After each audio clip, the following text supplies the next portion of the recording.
मुख्यमंत्र्यांना भेटला का? शिष्टमंडळ पूर्ण होतं, कोणाला भेटलं? पूर्ण आयोगाची बैठक होती. बरं काल ऐकून घ्या. मित्रांनो, तुमचं मत काय याच्या भाग नंबर 8 मध्ये तुमच्या सर्वांचं स्वागत आहे. सध्या ताई तर सोशल मीडियावरती तांडव करत आहेत, पण त्यांच्या मागोमाग रांगेत उभे आहेत ते म्हणजे मालक रोहित पवार. तर चला बघूयात ते काय म्हणतायत आणि यावर तुमचं काय मत आहे. काल कंबाईनचा मुद्दा जेव्हा माझ्या कानावर आला, मला असं वाटतं कदाचित आपल्याकडनं शिष्टमंडळ जे गेलं त्यांनी तो विषय तिथं घेतला नाही घेतला मला माहित नाही. कोणता? कंबाईनचा घेतला ना, 18 मुद्दे जवळजवळ. बरं कंबाईनचा मुख्यमंत्र्यांना भेटला का? शिष्टमंडळ पूर्ण होतं, कोणाला भेटलं? पूर्ण आयोगाची बैठक होती. बरं काल ऐकून घ्या.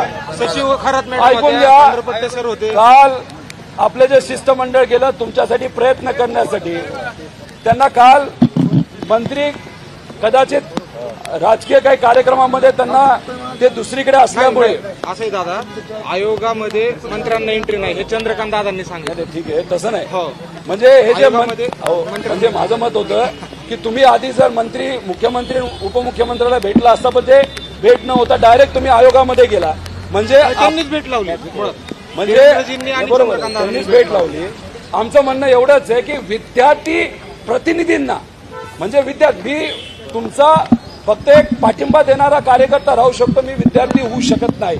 तसंच अभिमन्यू भाऊंचे अभिमन्यू भाऊ भेटले, पण आपलं जे काल डेलिगेशन गेलं होतं ते मुख्यमंत्री उपमुख्यमंत्र्यांना भेटलं नाही. तर साहेबांचं मत आहे की मी 7 दिवसात बैठक लावतो, त्याच्यात तुमचं जे कुठलं डेलिगेशन असेल या तिन्ही विषयाच्या बाबतीत आपण मुख्यमंत्र्यांपर्यंत जाऊ, तिथं चर्चा करू.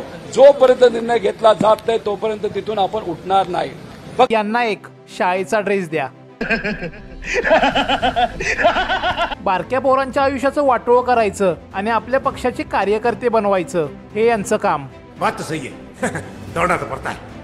उसके धंधे के बारे में क्या जानते? यावर दुसरा भाऊ म्हणतोय, अरे धंदा आहे. अच्छा ठीक है. इथून काड्या आहेत सगळ्या.